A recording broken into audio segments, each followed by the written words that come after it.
Test চ্যাম্পিয়নশিপের ফাইনালে অস্ট্রেলিয়ার সাথে আবার দেখা হতে পারে বাংলাদেশের। সেবারের চোরাই পিচের কারসাজি কাজে নাও আসতে পারে ক্যাঙ্গারুদের। নিরপেক্ষ ও ক্রিকেটীয় পিচেই নিজেদের সামর্থ্যের জানান দেবে টাইগাররা, আর সেটার জন্য অপেক্ষা আরও কিছুটা পথ।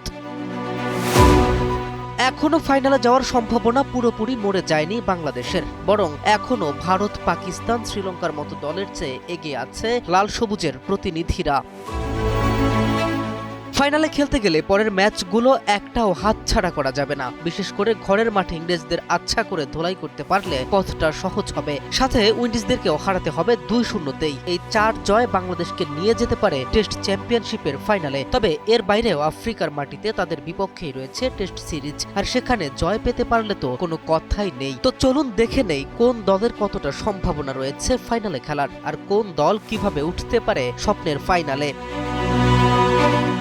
অস্ট্রেলিয়ার মাটিতে ঐতিহাসিক জয়, তারপরেই ম্যাকাইয়ে ইনিংস ও 51 রানের ব্যবধানে হার। বাংলাদেশের জন্য 2 টেস্টের এই গল্পটা যেন প্রতিশোধ আর সম্ভাবনার এক অদ্ভুত মিশেল। তবে ম্যাকাইয়ের ধাক্কা সত্ত্বেও বিশ্ব টেস্ট চ্যাম্পিয়নশিপের পয়েন্ট টেবিলে এখনো বেশ ভালো জায়গাতেই আছে বাংলাদেশ। 6 ম্যাচে 3 জয় 2 হার ও 1 ড্র নিয়ে 40 পয়েন্ট নিয়ে নাজমুল হোসেন শান্তর দল আছে চতুর্থ অবস্থানে। PCT 55.56%। Breaking news, Angela Cook Circle.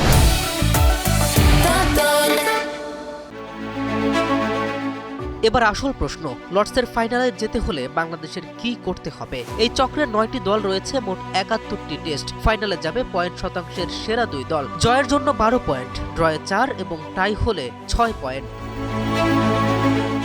আগের চক্রগুলোর হিসেব বলছে 60% আশপাশে থাকলে লড়াইয়ে থাকা যায়, আর 65% উপরে গেলে ফাইনালের সম্ভাবনা অনেকটাই উজ্জ্বল।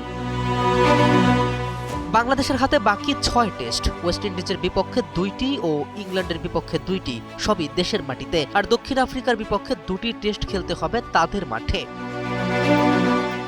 সমীকরণটা তাই খুব পরিষ্কার। 60% পিটিসি ছুতে বাংলাদেশের দরকার আরও 47 পয়েন্ট। অর্থাৎ ঘরের মাঠে ওয়েস্ট ইন্ডিজকে ও ইংল্যান্ডকে হারিয়ে 4 জয় তুলে নিতে পারলেই বড় এক ধাপ এগিয়ে যাবে দল। এরপর দক্ষিণ আফ্রিকার বিপক্ষে অন্তত একটি জয় এলে ছবিটাই বদলে যাবে। 5 জয় ও 1টি ড্র হলে বাংলাদেশের পিটিসি উঠে যেতে পারে 69.44%, যা ফাইনালের দৌড়ে শক্ত অবস্থান তৈরি করতে পারে। তবে প্রতিদ্বন্দ্বিতাও কম নয়। 80% পিটিসি নিয়ে অস্ট্রেলিয়া শীর্ষে, দক্ষিণ আফ্রিকা ও নিউজিল্যান্ড 70%-এর ওপরে, ভারত আছে 53.33%। অর্থাৎ বাংলাদেশের সামনে সুযোগ যেমন আছে, তেমনি প্রতিটি ম্যাচের গুরুত্ব আকাশ ছোঁয়া। ইংল্যান্ড ও ওয়েস্ট ইন্ডিজ অবশ্য অনেকটাই পিছিয়ে, আর পাকিস্তান ও শ্রীলঙ্কার পথও কঠিন। সব মিলিয়ে বাংলাদেশের জন্য বার্তাটা একটাই, ঘরের মাঠে ভুল করা যাবে না। অস্ট্রেলিয়ার মাটিতে ইতিহাস লেখা গেছে, এবার নিজেদের মাঠে সেই ইতিহাসের ধারাবাহিকতা দেখাতে পারলেই লর্ডসের দরজা খুলে যেতে পারে। স্বপ্নটা কঠিন, কিন্তু একেবারেই অসম্ভব নয়। K M Rafin, news 24।